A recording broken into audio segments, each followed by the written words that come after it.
Un deuxième défaut très courant des cas pédagogiques qui sont soumis à la revue, c'est le manque d'envergure du cas sur le plan pédagogique. Souvent, quand on lit le cas et les notes pédagogiques, on se dit, mais dans le fond, c'est un exercice.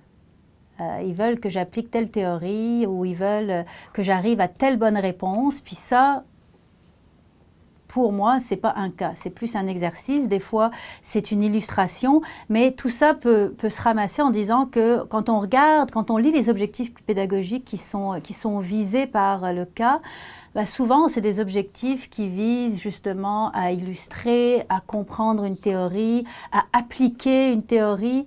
Ce qui correspond, si on prend la typologie bien connue de Bloom, là, vraiment au niveau plus inférieur des objectifs qu'on peut viser, alors que avec la méthode des cas, ce qu'on veut, c'est justement viser les niveaux plus en haut de la pyramide de Bloom, donc c'est-à-dire développer le jugement, la formation de la pensée critique, l'analyse en contexte, la prise de décision.